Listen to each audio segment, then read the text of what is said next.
ये देखिए yellow colour के फ्लावर्स और डार्क पिंक कलर के फ्लावर्स, वाइट कलर के फ्लावर्स, सारे के सारे शेड, सारे के सारे कलर आपको देखने के लिए मिल रहे हैं। ना केवल कलर्स हैं, साथ ही साथ आप देखेंगे वेरिएशन भी आपको देखने के लिए मिल रहा है लीव्स पर। तो ये है सब कलेक्शन। सर इसमें प्रोपोगेशन किस तरह करते हैं आप? प्रोपोगेशन बहुत आसानी से है बोगनविलिया का। इसकी कटिंग अगर हम लगाते हैं तो बहुत अच्छे से ग्रो कर जाती है। और कटिंग अभी जब फूल ख़त्म होते हैं उसके बाद पौधों को आप थोड़ा सा रेस्ट दीजिए। फरवरी में आप कटिंग लगाएं, बहुत अच्छी चलती है। वैसे ये लगभग साल भर चल जाने वाला पौधा है। अगर रूट पाउडर लगा करके आप उसको अच्छे से जब भी आप शुरू में लगाएं तो उस पूरी कटिंग सहित गमले को आप पॉलीबैग से अगर कवर कर देते हैं जी, तो आपके जो कटिंग के सर्वाइवल के चांस हैं बहुत ही अच्छे हो जाते हैं। नाइस। तो आप भी कटिंग के थ्रू प्रोपोगेट करते हैं? काफ़ी कुछ हम अपने दोस्तों को बांटते हैं। वाह। तो आपने कभी ग्राफ्टिंग ट्राई की है सर? हाँ, मैं अभी आपको अपने गार्डन में दिखाऊंगा कि हमारे पास मल्टी कलर के बोगनविलिया भी हैं, ओहो, जिसको मैंने स्वयं ग्राफ्ट किया है। और मैं अपने दोस्तों को भी सिखाता हूँ ग्राफ्टिंग कैसे की जाती है। मैंने अपने बेटे को भी सिखाया। वाह जैसे आप इस पौधे को ही देखें तो इसमें आपको 3-4 कलर दिखेंगे जो कि मेरा खुद का ग्राफ्ट किया हुआ है। वाह। तो रेड, पिंक और वाइट। जी जी, नाइस। इसके पीछे भी आप देखेंगे तो 2-3 कलर का आपको मिलेगा। ये देखिए पीछे की ओर भी अच्छी फ्लावरिंग है। सर इसके लिए मैं जानना चाहूँगा सॉइल मिक्स आप कैसा बनाते हैं, क्योंकि काफ़ी लोग अलग अलग तरह के सॉइल मिक्स रेकमेंड करते हैं, आपका क्या है? देखिए, बोगनविलिया ऐसा पौधा है जो पानी तो चाहिए बट पानी रुकना नहीं चाहिए। और पानी अगर बहुत ज़्यादा आप देंगे तो ये फ्लावरिंग कम करेगा। तो इसको जितनी आवश्यकता उतना पानी दिया जाए। और इसके लिए इसका जो सॉइल मिक्स बनाते हैं वो थोड़ा पोरस होना चाहिए, कि ताकि उसमें पानी अगर ज़्यादा हो भी जाए बारिश के समय या कभी किसी अन्य व्यक्ति ने पानी दिया तो उसमें रुके नहीं। तो पोरस मीडिया, बहुत पोरस भी नहीं चाहिए कि जैसा आपको एडेनियम या कैक्टस के लिए चाहिए, बट ऐसा हो कि इसमें पानी रुके नहीं। तो ये अच्छी फ्लावरिंग करता है जी। और साथ ही साथ मैंने कई लोगों से ये भी सुना है कि अगर अच्छी फ्लावरिंग चाहिए तो फ्लावरिंग के समय में पानी कम कर देना चाहिए। बिल्कुल सही बात है। पानी अगर आप बहुत ज़्यादा देंगे तो उसका फोलिएज तो बहुत अच्छा आएगा, उसमें पत्तियां बहुत अच्छी आएंगी, बट फूल कम आएंगे। तो पानी देते समय बोगनविलिया में बहुत ध्यान रखने की आवश्यकता है। और साथ ही जब फूल ख़त्म हो जाए तो उसका प्रूनिंग बहुत ज़रूरी है। फिर निराई गुड़ाई और उसको हल्की सी डीएपी, हल्की सी वर्मी कंपोस्ट, ये दोनों चीज़ें अगर आप देते हैं तो बहुत अच्छी ग्रो करते हैं। नाइस। थोड़ा सा और आगे बढ़ेंगे सर। एक बहुत ही सुंदर कॉर्नर हमारे सामने आ गया है और मैं यहाँ पे देख रहा हूँ बहुत सारे रेयर वैरायटीज़ के प्लांट्स भी आपके गार्डन में देखने के लिए मिल रहे हैं। तो प्लीज़ हमारे व्यूअर्स को बताएं कौन कौन सी वैरायटीज़ है, कौन से देश की वैरायटी है, क्योंकि बाहर के भी बहुत सारे इसमें मैं देख पा रहा हूँ। तो प्लीज़ व्यूअर्स को बताएं और कैसे ग्रो करते हैं, कैसे केयर होती है। जी, ये जो आप सेक्शन देख रहे हैं ये हैबिटेट प्लांट्स का सेक्शन है। इसमें एडेनियम की जो डिफरेंट वैरायटीज़ हैं, एडेनियम अभी इंडिया में बहुत पॉपुलर हो रहा है जी। तो ये उसकी डिफरेंट वैरायटीज़ हैं। जैसे आप ये देखेंगे तो नोवा, ये स्वाजिकम वैरायटी है। वाओ। ये इसकी मल्टीफ्लोरम है। नोवा तंजानिया है। वाओ। इसी में आप देखेंगे पीछे तो ये भी मल्टीफ्लोरम है, स्वाजिकम है। तो कोडेक्स सर बिल्कुल ही अलग है, जो जनरल हम अडेनियम्स देखते हैं उनसे बिल्कुल हटके इनका कोडेक्स। जी, ये काफ़ी वर्षों में तैयार होते हैं। एक्चुअली ये हमने जब लिए थे तब इतने बड़े नहीं थे जी। इसके थोड़े से कम साइज के पौधे थे, बट आप रखते रखते धीरे धीरे उनका कोडेक्स भी बढ़ता रहता है जी। और बहुत ही सुंदर प्लांट्स हैं ये। इनका जब फूल होता है, जैसे आप इसको देखेंगे तो ये अभी फ्लावरिंग पे है, तो आप देख रहे हैं इसमें पत्ती है ही नहीं। वाह। और बहुत सुंदर फ्लावरिंग कर रहा है अभी ये। तो अगर इसमें फूल नहीं भी आएंगे तो भी इसका कोडेक्स सुंदर दिखता है और अभी भी काफ़ी सुंदर एक कॉर्नर बना रखा है आपने। जी। इसी के साथ ही जानना चाहूँगा सर, अडेनियम का आपका सॉइल मिक्स कैसा होता है? जी, एडेनियम का सॉइल मिक्स बहुत ही पोरस रखना पड़ता है, क्योंकि ये, इसको भी मैंने कहा कि इसको नमी तो पसंद है बट पानी बिल्कुल पसंद नहीं है। अगर पानी इसमें रुकेगा तो आपका बहुत पुराना पौधा भी बहुत 2-4 दिनों में ही सड़ सकता है। इसमें सबसे ज़्यादा प्रॉब्लम आती है रूट रॉट की। इसमें अगर पानी थोड़ा भी रुका तो जड़ों से फंगस लग जाती है और ये प्लांट्स का कोडेक्स पूरा एकदम से 2-3-4 दिन में आप देखते हैं बैठ जाता है। तो इसके पोरस मीडिया के लिए हमें कई प्रकार से इसका मीडिया बनाते हैं, लोग अलग अलग तरीके से अपना बनाते हैं। मैंने जो ये लगाए इनमें सिंडर मुख्य रूप से लगाई हमने। सिंडर में हल्की सी वर्मी कंपोस्ट मिली हुई है और थोड़ा सा राइस हस्क इसमें हमने मिलाया है और पूरा ही पोरस मीडिया। अगर आप इसमें पानी डालते हैं तो तुरंत ड्रेन आउट हो जाता है। तो ये एक इसकी विशेषता है। और ये अभी अक्टूबर नवंबर तक बहुत अच्छी फ्लावरिंग देता है। अभी थोड़ा सा इसका डॉर्मेंसी पीरियड आ गया है जी, तो ये जनवरी तक डॉर्मेंसी में रहेंगे, उसके बाद फिर इसमें फरवरी से बहुत ही बम्पर फ्लावरिंग होगी। नाइस। और दोस्तों इसी के साथ बताना चाहूँगा अडेनियम पे आपको बेसिक सॉइल मिक्स कैसा होना चाहिए तो सर ने बता दिया, लेकिन सर के पास 1000 से ज़्यादा अडेनियम का कलेक्शन है। अभी आप 10 से 12 देख रहे हैं, वो भी थोड़े से जो रेयर है वो देख पा रहे हैं, लेकिन आपको मैं पीछे दिखाना चाहूँगा, वहाँ पे बहुत ही सुंदर कलेक्शन है। तो जब हम वहाँ जाएंगे तो बाकी फ्लावरिंग की भी हम बातें करने वाले हैं और डिटेल में चर्चा करेंगे। साथ ही साथ देख पा रहा हूँ सर, यहाँ पे कनेर भी लगा हुआ है, और आपने मुझे बताया था कि आपने कनेर की ग्राफ्टिंग भी कर रखी है, जी। जो कि अभी तक मैंने कहीं भी कवर नहीं की है। तो वो प्लांट कहाँ पर है? जी, यही पौधा है, बट अभी अच्छा। चूंकि इसमें फ्लावरिंग अभी इस समय नहीं है। कितने कलर की ग्राफ्टिंग है सर? इस पे मैंने 3 कलर की ग्राफ्टिंग की है, पिंक, रेड और वाइट की। वाह। और मैंने 2 कनेर के पौधों पे ग्राफ्टिंग की है। उनके वीडियोज है मेरे पास, जी। जो पूर्व में जब इन पे फ्लावरिंग हुई थी। अच्छा, तो दोस्तों मैं उसकी क्लिप एक साइड में लगा रहा हूँ, आप देख लीजिए किस तरह सर ने किया हुआ है, कलर कितने सुंदर हैं। और ग्राफ्टिंग कनेर के ऊपर तो मैंने पहली बार देखा है किसी गार्डनर ने कर रखा हो, तो अपने आप में ही बहुत ही अच्छी बात है, बहुत ही सुंदर बात है। और अभी तो सर हम आपका गार्डन टूर कर रहे हैं, नेक्स्ट टाइम कभी आपसे दोबारा मुलाकात होगी तो मैं एक सेशन रखूँगा ग्राफ्टिंग के ऊपर, तो जरूर। प्लीज़ हमारे व्यूअर्स को आप सिखाइएगा। जरूर। और सर ये भी बताना चाहूँगा, इंदौर में गार्डनर्स के साथ सेशन होते रहते हैं सर, कि उनको काफ़ी कुछ सिखाते भी हैं। हाँ, तो हमारे ये जो मित्र हैं उनको उनसे चर्चा होती रहती है, और हाँ। उनको भी ये सिखाते हैं हम लोग। जी, चूँकि ये ज्ञान बांटने से बढ़ता है, मुझे ऐसा बिल्कुल, लगता है, बिल्कुल, तो बिल्कुल। बांटना भी चाहिए। और आ चुका है गुड़हल का सेक्शन, और बातों बातों में सर से मुझे पता चला कि गुड़हल पे भी इन्होंने कई सारे कलर ग्राफ्ट किए थे। जी, गुड़हल के मेरे पास ऐसे अभी आपको मैंने दिखाए हैं, हालांकि उस समय उनमें बहुत कम फ्लावर है क्योंकि इसका थोड़ा सा ऑफ सीजन चल रहा है। जी। बट गुड़हल मेरे पास लगभग 10 प्लांट्स ऐसे हैं जिस पे मैंने खुद ही ग्राफ्टिंग की, और एक पौधे में 5 से 6 कलर तक के हैं। अमेजिंग। और बहुत ही, जब उनकी फ्लावरिंग एक साथ होती है तो बहुत ही अच्छा देखने में लगता है। अमेजिंग। तो सर गुड़हल में जो देसी गुड़हल होता है उसके उपयोग भी बहुत सारे हैं, जी। तो क्या आप कोई यूज़ करते हैं? मैं तो अभी उसका उपयोग नहीं करता हूँ, बट ऐसा है कि गुड़हल के जो फूल हैं उनसे बालों का बहुत अच्छा तेल बनता है, और मैंने कई बार देखा है कि इसकी बाकी मेडिसिनल प्रॉपर्टीज़ भी हैं, बट मैंने अभी तक उपयोग नहीं किया है, लेकिन पूजा पाठ में भी काफ़ी पूजा में इस्तेमाल तो होता है। प्रतिदिन कई सारे फूल हाँ। बगीचे से ही हम लोग तोड़ के चढ़ाते हैं, क्योंकि वाह। उन्हीं का दिया हुआ है ईश्वर का, जी, जी, उन्हीं को जी। समर्पित करते हैं। अमेजिंग। गार्डन में पक्षी बहुत आते हैं, पॉलिनेटर्स बहुत आते हैं, उसकी भी हम चर्चा धीरे धीरे करेंगे। और मैं देख रहा हूँ कि यहाँ पे आपने गुलाब भी बहुत ज़्यादा लगा रखे हैं, और मल्टीपल हमें शेड्स भी यहाँ पे नज़र आ रही हैं। तो प्लीज़ हमारी व्यूअर्स को सर गुलाब के बारे में बताएं कि गुलाब कैसे ग्रो करना चाहिए, कैसे केयर करना चाहिए, कैसे प्रोपोगेट करना चाहिए। देखिए, गुलाब भी बहुत ही अच्छा फूल है, और इस समय तो उसका पीक पे उसकी ब्लूमिंग चल रही है। अक्टूबर महीने में इसकी प्रूनिंग कर देनी चाहिए, और अब बस इसमें ये फंगस ना लगे, इस बात का ध्यान रखना चाहिए। उसके लिए है कि पानी भरा नहीं रहे। इसको भी नमी पसंद है, बट पानी पसंद नहीं है। और इसमें डीएपी की खाद या बोन मील और वर्मी कंपोस्ट, ये 3-4 चीज़ अगर हम डालते हैं और प्रॉपर इसकी केयर करते हैं तो बहुत ही अच्छी फ्लावरिंग देता है। नाइस। और मैं देख रहा हूँ सर शेड भी बहुत ज़्यादा हैं, जी। तो ये सारे के सारे बाई किए हुए हैं या फिर खुद भी कुछ आपने तैयार किए हैं? नहीं, खुद तो मैंने केवल देसी गुलाब की कटिंग से ही तैयार करते हैं हम लोग। बट ये जो आप शेड्स देख रहे हैं, ये सभी मैंने रेडीमेड प्लांट्स लिए हैं। वाओ। तो ये सब इंदौर की नर्सरी से ही हैं, बाहर से भी हैं कुछ? हाँ, बाहर की नर्सरियों से भी लिए हैं, अच्छा। और इंदौर की नर्सरी के भी हैं। वाओ, ये देखिए फ्रेंड, पॉलिनेटर्स भी आते हैं जब आप इस टाइप की गार्डनिंग करते हैं। जगह जगह फूलों पे पॉलिनेटर्स भी आपको नज़र आ रहे हैं। कलर्स आप देखेंगे एक से एक बेहतरीन कलर्स हैं। तो सर देसी गुलाब से कुछ कुछ घर में चीज़ें भी बनाई जा रही हैं आजकल, गुलाकंद भी बनाया जाता है और भी चीज़ें हैं, जी। तो आप भी कुछ यूज़ कर रहे हैं क्या? मैं तो हालांकि इनको ईश्वर को ही समर्पित करता हूँ, बट अच्छा। इसका देसी जो गुलाब है उनका गुलकंद बहुत अच्छा बनता है, और बहुत सिंपल तरीके से बनता है। जी, ये देखिए जी, ये सारी की सारी शेड्स हैं। कोई केयर टिप्स सर देना चाहेंगे हमारे व्यूअर्स को?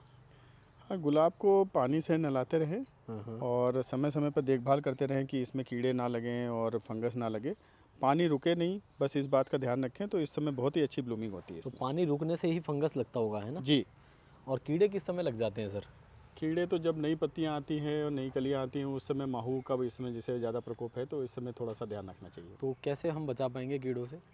सिंपल है, अगर हम उसको डेली पानी से शॉवर से उसको धुलते हैं तो पहली बात तो बहुत कम लगते हैं। अगर जी। लग भी गए तो एक शैम्पू का पानी आप मिला करके हल्का सा स्प्रे कर दीजिए, उससे जी। भी माहू ख़त्म हो जाते हैं। ख़त्म हो जाते हैं? जी। वाह।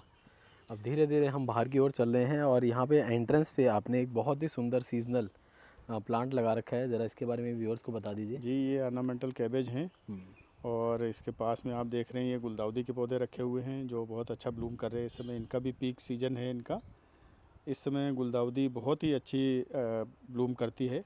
पास में आप देखेंगे मिनिएचर गेंदा है, कैलेंडुला है, पिटूनिया है। इस समय सीजनल प्लांट्स के लिए बहुत अच्छा सीजन है इंदौर में। और क्यारी पूरी की पूरी आप देखिए दोस्तों कवर कर रखी है सर ने इसी तरह के प्लांट से। जगह जगह आपको गुच्छों में फ्लावरिंग भी नज़र आ रही है, ना केवल फ्लावरिंग, अलग अलग तरह के शेड्स भी आप देख पा रहे हैं। और ऑर्नामेंटल कैबेज की बात करें तो इधर देखिए एक यूनिक कलर यहाँ पे भी आप देख पा रहे हैं जो कि अपने आप में बहुत सुंदर है। तो इस तरह से आप अपने एंट्रेंस को भी डेकोरेट कर पाएंगे। धीरे धीरे आगे बढ़ते हैं, एक और ब्यूटीफुल फ्लावरिंग प्लांट आ चुका है जिस पे गुच्छों में हम देख रहे हैं फ्लावरिंग हो रही है। सर इसके बारे में बताइए। हाँ, ये पौधा तो मैंने नर्सरी से लिया है, तो इसकी बहुत ज़्यादा तो मुझे जानकारी नहीं है। जी। बट इस समय इसकी फ्लावरिंग बहुत अच्छी होती है, अक्टूबर नवंबर से लेकर के फरवरी तक। अच्छा, जी। नाइस। और ये देखिए कनेर आ चुका है, हाइब्रिड वाला है सर। जी, कनेर के मेरे पास कई सारे कलर हैं। नाइस। एक ये फ्लावरिंग प्लांट है जो कि बहुत ही ज़बरदस्त है, बहुत ही अच्छी फ्लावरिंग भी हो रही है। जी, ये थनबर्जिया की वैरायटी है और बहुत ही अच्छा फूल इस समय इसमें आ रहा है। पीक पे इसकी बेल बिल्कुल बहुत ज़्यादा फ्लावरिंग कर रही है और इजी टू मेंटेन है, कोई बहुत ज़्यादा केयर की ज़रूरत नहीं है इसमें। धीरे धीरे सर ये एक गोल शेप ले रहा है, राउंड शेप ले रहा है जी और बहुत ही सुंदर भी लग रहा है। जी। आपने इसको फैलाते ना हुए यहीं पर ही कवर किया है ना। हाँ, चूँकि जी। आसपास इसके और दूसरे गुड़हल के पौधे हैं, तो हम्म, अगर उन पे फैलेगी तो उनकी फ्लावरिंग छुप अफेक्ट जाती होगी, है। इसलिए जी मैंने इसको यहीं तक सीमित रखा है। जी। नीचे हम देख रहे हैं कोलियस लगा हुआ है और बहुत ही सुंदर शेड हैं इसके, बहुत ही सुंदर लग रहा है। धीरे धीरे आगे बढ़ रहे हैं और भी चीज़ें हम आपको दिखाते जाएंगे। एक गुड़हल जो हमने पहले कवर किया था लेकिन फ्लावरिंग नहीं दिखाई थी, वो दिखा देता हूँ दोस्तों। साइज़ देखिए कितना बड़ा है। आजकल आप हाइब्रिड गुड़हल लाते हैं, छोटे प्लांट में बड़े फूल चाहते हैं, लेकिन यहाँ पे देखिए बड़े बड़े प्लांट सर के पास ऑलरेडी हैं जिस पे बड़े बड़े फ्लावर्स भी लग रहे हैं और इसी में ही बहुत सारी वेराइटीज़ आपको देखने के लिए मिल पा रही है और जगह जगह फ्लावरिंग भी आप देख पा रहे हैं। सर आपके लेफ्ट हैंड साइड पे मैं देख रहा हूँ अब शुरू हो चुका है पूरा का पूरा अडेनियम का सेक्शन। और एक नॉर्मल गार्डन में इतने सारे अडेनियम मैंने आज तक नहीं देखे। आपने बताया कि आपके पास 1000 से ज़्यादा अडेनियम है। और अगर मैं शेड की बात करूँ, लगभग कितने शेड होंगे सर? शेड्स तो बहुत सारे हैं, लगभग 600 प्लस वैरायटीज़ हैं मेरे पास। 600 प्लस? जी। और एडेनियम के अगर हम ओवेसम जो हमने रूट स्टॉक के लिए तैयार किया वो सब मिलाते हैं तो 1500 से अधिक प्लांट्स हैं इस समय मेरे पास। वाओ। तो सर अडेनियम्स के लिए क्या कहना चाहेंगे, क्योंकि सॉइल मिक्स तो आप हमारे व्यूअर्स को ऑलरेडी शेयर कर चुके हैं किस तरह से करते हैं, लेकिन इतनी बड़ी क्वांटिटी मुझे लगता है कि अभी तक 600 शेड की जैसे कि आप बात कर रहे हैं, सबसे बड़ा कलेक्शन आज मैं कवर करने जा रहा हूँ। तो आप कब से कर रहे हैं एडेनियम पे काम? एडेनियम में 2003 से लगा रहा हूँ। ओहो। और तब मैंने एक नर्सरी से पहली बार एक पौधा ख़रीदा था। अच्छा। और उसकी फ्लावरिंग इतनी पसंद आई कि वो धीरे धीरे कलेक्शन बढ़ता गया और आज आपके सामने है कि वाह। इतनी वैरायटीज़ हैं। तो सर ग्राफ्टिंग वगैरह भी करते हैं क्या? जी, एडेनियम पे मैं ग्राफ्ट करता हूँ। आप इसी को देखेंगे तो इसमें 2 कलर की ग्राफ्टिंग आपको दिख रही है, मल्टी कलर की, वाइट है और ये हालांकि फूल थोड़ा फेड हो गया धूप की वजह से, जी। बट पिंक कलर है इसमें। और अधिकांश इसमें जो आपको दिखेंगे वो मेरे द्वारा खुद के भी ग्राफ्ट किए हुए पौधे हैं इसमें। वाह। ये देखिए जी, गुच्छों में फ्लावरिंग आप देख पा रहे हैं बहुत सारी जगह। हालांकि अब डोरमेंसी पीरियड बहुत ही नज़दीक है तो फूल धीरे धीरे कम होते जाते हैं, लेकिन फिर भी ये एक ऐसा प्लांट है जो कि ज़्यादातर समय फूलों से भरा रहता है। जी। अमेजिंग। प्लेसमेंट की बात करूं सर, तो जैसे कि हम स्टार्टिंग से ही बात कर रहे हैं कि आपके यहाँ पे छाँव ज़्यादा रहती है। ये जो गार्डन है जो हम कवर करके आए वहाँ पे छाँव आ चुकी है, लेकिन प्लेसमेंट पौधों का आपने बहुत ही अच्छे से किया है। सुबह भी यहाँ पे धूप थी और अभी भी हम देख रहे हैं यहाँ पे फुल सनलाइट आ रही है, यानी कि एडेनियम को जहाँ प्लेस करना चाहिए वहीं आपने रखा है। यही कारण है कि ये अच्छे से सर्वाइव भी कर पाते हैं, फ्लावरिंग भी अच्छी कर पाते हैं। तो ये अपने आप में बहुत ही जी। अच्छा है। सर अपने कुछ पुराने कलेक्शन दिखाएंगे जो स्टार्टिंग में थे आपके पास? जी ज़रूर, जी। आइए। ये देखिए, ये वाओ। पुराना प्लांट है, एक ओवेसम है। नाइस। शेप देख सकते हैं दोस्तों, बहुत ही खूबसूरत है। तो सर इसकी रिपोर्टिंग वगैरह कब कब करते हैं आप? रिपोर्टिंग इसकी मैं फरवरी माह में करता हूँ। अच्छा।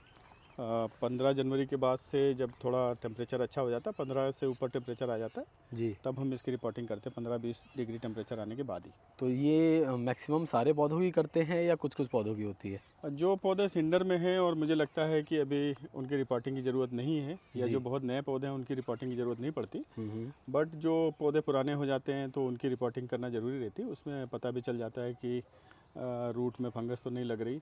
बट सभी पौधों की हर साल नहीं करता हूँ, क्योंकि पौधों की संख्या भी ज़्यादा है जी, और काफ़ी कुछ अब इतना अनुभव भी हो गया कि हर साल रिपोर्ट करने की आवश्यकता नहीं रहती। जी। फिर भी अगर सर मैं एक संख्या जानना चाहूँ, क्योंकि 1500 के आसपास अडेनियम्स हैं, उसमें से कितने अडेनियम आप रिपोर्ट करते होंगे?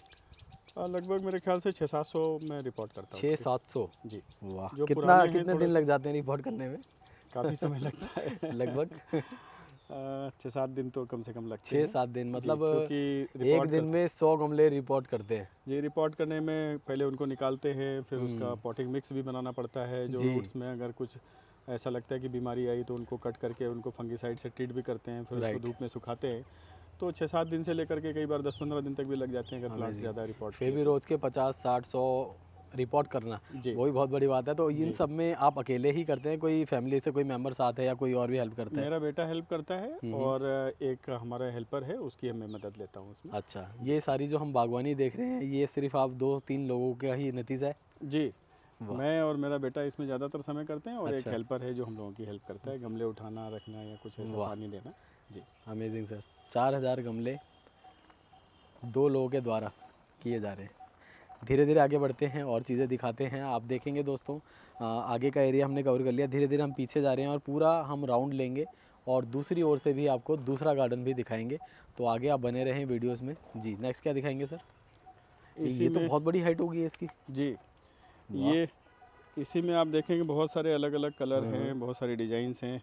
इसमें ये देखिए ये हुँ। थाईलैंड की वैराइटीज़ हैं, वाओ! जो बहुत अच्छा कलेक्शन है अभी इस समय और बहुत अच्छी फ्लावरिंग भी कर रहे हैं। ये भी आप देख सकते हैं। ये देखो जी, ब्यूटीफुल। पॉट्स की बात करें तो मैक्सिमम यहाँ अडेनियम्स में आपने प्लास्टिक पॉट यूज़ किए हुए हैं जी। और इसमें मैं अरेबिकम भी कुछ-कुछ जगह पे देख पा रहा हूँ और यहाँ पे जो क्रेट होती है, उसके अंदर मल्टीपल आपने कटिंग लगाई है सर? हाँ, ये कटिंग से ग्रो किया है। इस पे एक तो ये कुछ जो नए लोग हैं जो लगाना चाहते हैं उनको मैं बाँटता हूँ अच्छा। और इन पे ग्राफ्ट भी करते हैं हम लोग। तो ग्राफ्टिंग के बाद फिर वो पौधा पता नहीं चलता है कि ये कटिंग से है कि क्या है। जी, धीरे-धीरे इसकी ग्रोथ होती है, कोडेक्स उनके भी मोटे होते चले जाते हैं। जी। ये सेक्शन देखिए कितने मैच्योर अडेनियम्स यहाँ पे रखे हुए जी, हैं। ये काफ़ी पुराने हैं मेरे। वाओ! इसमें लगभग 20-21 साल पुराने एडेनियम भी हैं। वाह! ये आप देखेंगे। देखिए दोस्तों, कितना सुंदर-सुंदर कोडेक्स आप देख पा रहे हैं और सुंदर-सुंदर फूल अभी भी नज़र आ रहे हैं हमारे को यहाँ पर। हालाँकि जब इन पे सर फ्लावरिंग होती होगी, मुझे लगता है ये पूरा सेक्शन फूलों से भरा रहता होगा। जी, अभी फरवरी में आप आएँगे तो आप देखेंगे कि ये पूरा फूलों की ऐसा लगता है कि फूलों की घाटी में हम लोग बैठे हुए हैं। फूलों की घाटी में। तो कुछ पिक्चर्स अगर आपके पास हों तो प्लीज़ शेयर ज़रूर ज़रूर। करिएगा और आगे बढ़ते हैं। इसको ले लो। ये कौन सा गुलाब है सर? क्रीपर रोज़ है क्या? ये टी रोज करके आते हैं। अच्छा, जी, ये मैंने कलकत्ता से मंगाए थे। ये पौधे बहुत ही सुंदर लगते हैं। वाह! क्या ज़बरदस्त फ्लावरिंग हो रही है दोस्तों। आप पीछे देखिए इसका साइज़ फ्लावर का कितना बड़ा है। वाओ! तो इसमें भी लगभग 4-5 पॉट हैं और बीच में आप देखिए, बात अडेनियम की हम कर रहे थे, तो अडेनियम की केज भी है सर, बनाई है या मंगवाई है? ये मैं खुद भी बनाता हूँ, अभी आपको दिखाऊंगा। मैंने 3-4 इस प्रकार के बनाए हैं ये कुछ। वाला आपके हाथ से बना हुआ है? जी, वाओ! कब बनाया था सर? ये लगभग 3 साल पुराना है। वाह! 3 साल पुराना। फ्लावरिंग देखिए दोस्तों, अमेजिंग। 3 अडेनियम को लेके बनाया गया है ना? जी, ऐसे और भी कुछ अभी बना रहा हूँ जो अभी जिनमें कुछ समय लगेगा। जी, जी। मुझे लगता है कि सर आपके साथ हम प्रैक्टिकली काफ़ी सारी चीज़ें सीख सकते हैं, तो इन फ्यूचर जब भी मौका मिलेगा तो हम ज़रूर आपके साथ सेशन रखेंगे। जी, ज़रूर। जी। एक्वाटिक प्लांट का सेक्शन आ चुका है। हम ये भी देख रहे हैं पौधों को बहुत ही अच्छे से व्यवस्थित किया हुआ है। यहाँ देखेंगे टब लगातार लाइन से आपको नज़र आ रहे हैं और इस तरीके से सेग्रीगेशन किया है कि कोई विजिटर जैसे हम भी यहाँ पर आए हैं तो आसानी से आप इनका गार्डन घूम सकते हैं। उधर से हम घूमते हुए आए, फिर इधर आ गए और यहाँ से अब बारी आती है एक्वेटिक प्लांट की। तो मैं आपको देखिए आगे बढ़ के दिखा रहा हूँ, सर भी जा रहे हैं। तो बहुत ही अच्छे से विजिबल हैं सारे के सारे पॉट, सारे के सारे गमले। और ये तो हालांकि सर अभी डोरमेंसी पीरियड है जी, इनका, लेकिन फिर भी मैं चाहूँगा थोड़ी सी बेसिक जानकारी आप दे दें, आखिर एक्वेटिक प्लांट क्या होते हैं, कैसे ग्रो करना चाहिए। एक्वेटिक प्लांट्स को ग्रो करना बहुत आसान है, जी, बट उनकी थोड़ी सी केयर उनको ध्यान रखते हैं। अगर कि पानी उनमें पर्याप्त रहे, पानी में कोई ऐसी गंदगी इत्यादि ना रहें, समय समय पर उसकी सफाई करते रहें। जो भी पॉट्स हैं उसमें अगर हम गम्बूसिया फिश वगैरह डालते हैं या गप्पी फिश डालते हैं ताकि उसमें मच्छरों के लार्वे ना हो, वरना कई लोग एक्वाटिक प्लांट्स इसीलिए नहीं लगाते कि उनको लगता है कि मच्छर इत्यादि होंगे, राइट। बट उसका एक बहुत अच्छा सोल्यूशन है। अगर आप उसमें गप्पी फिश या गम्बूसिया फिश डालते हैं जी तो जो भी इस प्रकार के लार्वा होते हैं उनको वो खा जाते हैं। जी। तो इस तरीके से आप देख पा रहे हैं दोस्तों, आपको सर ने कुछ टिप्स दिए हैं जिसका आपको ध्यान रखना है। ये देखिए इसमें मछलियाँ चल देखिए रही हैं। फिशेस आपको नज़र आ रही हैं, छोटी छोटी फिश होती हैं, बहुत ध्यान से आप देखेंगे तो आपको ज़रूर नज़र आएगी। इसमें भी चल रही है। और इनका फ़ायदा जो है सर ने आपको बताया कि आपके पौधों में आप बिल्कुल भी मच्छर वगैरह की आपको फिर टेंशन नहीं लेनी है, आपको एंजॉय करना है अपने फ्लावर्स को। जी, हालांकि अभी इनका डोरमेंसी पीरियड है, जी। बट ये जनवरी के बाद से फिर से बहुत अच्छी फ्लावरिंग देते हैं। राइट। और इनकी काफ़ी वैरायटीज़ है, इसमें हमारे पास लोटस की भी हैं और वाटर लिली की भी हैं। अप्रॉक्स कितने वैरायटीज़ के प्लांट्स हैं? लगभग 17-18 वैरायटी के लोटस और वाटर लिली है मेरे वाह। पास। जी। आगे बढ़ते हैं सर, मैं देख रहा हूँ अब शायद शुरुआत हो रही है सब्जियों की। तो बागवानी सिर्फ फूलों तक सीमित नहीं है, अडीनियम तक सीमित नहीं है, और भी कई तरह के आप देख पा रहे हैं यहाँ पे सर ऑर्गेनिक सब्जियाँ भी खुद ही उगा के खाते हैं। तो सर मुझे लगता है काफ़ी बड़ा एरिया है, पीछे भी बहुत सब्जियाँ देखने को मिलने वाली हैं। तो ये जो सब्जियाँ उगाते हैं कितने समय तक काम आती हैं, कितने समय तक खा पाते हैं, और कितना बाहर से लाना होता है? जी, अभी जाड़ों में तो हम लोग दिसंबर से लेकर के और लगभग मार्च अप्रैल तक तो हमें बहुत कम सब्जियां खरीदनी पड़ती, जी क्योंकि यहाँ के क्लाइमेट के हिसाब से जो सब्जियां हैं, गोभी, पत्ता गोभी, ब्रोकली, बैंगन, टमाटर, मिर्च, पालक इत्यादि जो है, चुकंदर है, मूली है, ये सब अभी जाड़ों में बहुत अच्छी निकल आती। बाद में थोड़ा हाई टेम्परेचर हो जाता है, और मेरे यहाँ का जो क्षेत्र है इसमें थोड़ा सा बरसात में पानी भरता है, तो उस समय छोड़ दें तो लगभग 5-6 महीने हम लोग घर की सब्जी खाते हैं। ओहो, ज़बरदस्त सर। जी, आप अभी देखेंगे भी कि बहुत ही अच्छी फ्रूटिंग हमें नज़र आ रही है, पूरा टमाटर का सेक्शन आ गया ना, ब्यूटीफुल। ये देखिए गुच्छों में टमाटर आप देख पा रहे होंगे दोस्तों। सर इनकी तैयारियां किस तरह होती हैं, हमारे व्यूअर्स को बताएं ताकि वो भी इस तरह से टमाटर लगा पाएँ। जी, अगर हम सितंबर लास्ट से अगर हमारे यहाँ पानी नहीं भरता है तो सितंबर मंथ से हम लोगों को इसकी तैयारी कर देना शुरू कर देनी चाहिए। टमाटर, गोभी, पत्ता गोभी, ब्रोकली, बैगन और मूली इत्यादि की। मेरे यहाँ थोड़ा पानी भरता है इसलिए मैं नवंबर माह से करता हूँ, और अगर हम सितंबर से लगाते हैं तो नवंबर में फ्रूटिंग शुरू हो जाती है। लगभग 60 दिनों में ये सब्जियाँ 60 से 70 दिन में खाने लायक स्थिति में आ जाती हैं। तो मैं कहना चाहूँगा कि आज के युग में जब बहुत ज़्यादा केमिकल युक्त और इंसेक्टिसाइड, पेस्टिसाइड वाली सब्जियां बाज़ार में बिक रही हैं, तो अगर हमारे पास जगह है तो हम सबको थोड़े बहुत सब्ज़ी ज़रूर लगानी चाहिए, और वो भी प्योरली ऑर्गेनिक तरीके से लगानी चाहिए। जी। और दोस्तों इसे सर ने तो ज़मीन में लगाया, लेकिन आप गमलों में भी बहुत ही अच्छे से ग्रो कर सकते हैं, और सेम प्रोसेस जैसे कि आपको बताया गया वो आपको फॉलो करना होगा, तो आपकी बगिया में भी इस तरह की सब्जियां आप देख पाएंगे। मैं देख रहा हूँ सर टमाटर को सपोर्ट करने के लिए आपने बहुत ही अच्छे तरीके से सिस्टम को बहुत ही अच्छे तरीके से व्यवस्थित किया हुआ है। मैं देख पा रहा हूँ जो वायर होती हैं आयरन की, उसका इस्तेमाल हुआ है, बीच में कुछ बांस की बल्लियाँ लगा दी गई हैं, उसमें रैप कर दिया गया है, उसके ज़रिए पौधा बिल्कुल सीधा खड़ा है, और ना केवल सीधा खड़ा है, फ्रूटिंग भी बहुत ही अच्छी मिल पा रही है। तो ये छोटी छोटी टिप्स हैं जिनका आपको ध्यान रखेंगे तो आपको बहुत ही अच्छे रिजल्ट मिल जाते हैं। सर एक मुझे काला धतूरा भी बीच में नज़र आ रहा है, ये पहले से यहाँ लगा हुआ था या आपने लगाया है? नहीं, ये मैंने बीज से मंगा के लगाया था। बीज से लगाया है? जी, और इसके काफ़ी प्लांट्स मैंने अपने मित्रों को भी बांटे हैं। वाह। इसका फूल भी पर्पल कलर का रहता है, और इसके जो धतूरे हैं शुरू में तो हरे रहते हैं, बट बाद में पर्पल रंग के होके काले हो जाते हैं। वाह। तो देखिए आप उसमें, हाँ, धतूरे भी लगे हुए हैं, धतूरे लगना स्टार्ट हो गए। और ये देखिए, ये ब्यूटीफुल, ये काला रंग का होना शुरू हो गया है। ये देखिए, तो कई पौधे इन्होंने लगा दिए हैं, बाई सीड लगाए गए हैं, तो काफ़ी अच्छी ग्रोथ भी कर रहे हैं। ना केवल धतूरा, फ्लावर भी बहुत ही सुंदर होता है, और भगवान को आप चढ़ाते भी हैं। आगे चल रहे हैं सर, ये सेक्शन एक और एडेनियम का आ चुका है। वाह, ये प्रोपोगेशन एरिया है क्या पूरा? जी, ये सीड से बहुत सारे तैयार किए हैं, कुछ हमने रूट स्टॉक मंगाए थे। अब इसमें फरवरी माह में हम ग्राफ्ट करेंगे।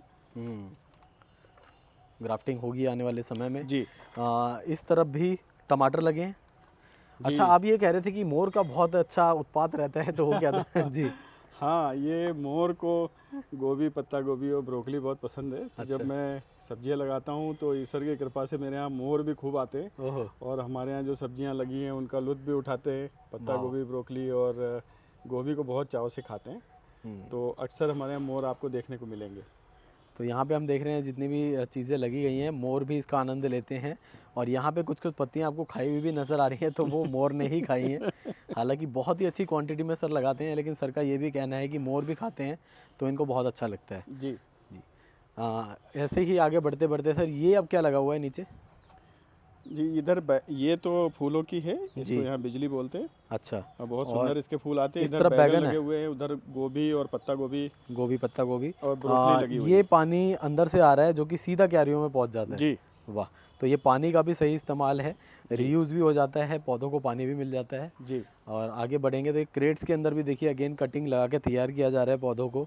कुछ आपको यहाँ भी अडेनियम नज़र आ रहे हैं, तो कोई भी स्पेस खाली नहीं है, हर जगह को पूरा अच्छे तरीके से इस्तेमाल किया जा रहा है। और किसी समय पे सर बताते हैं जब यहाँ पर आए थे तो काफ़ी समस्या हुई थी, काफ़ी इन्होंने सफाई भी करवाई थी यहाँ पे। ये देखिए, ये अंगूर की बेल गई है सर ऊपर तक। जी, अंगूर भी है और इसमें सेम फली जिसको बोलते हैं उसकी भी बेल है इसमें चढ़ाई हुई है। नाइस, देखिए काफ़ी अच्छी ग्रोथ पर है।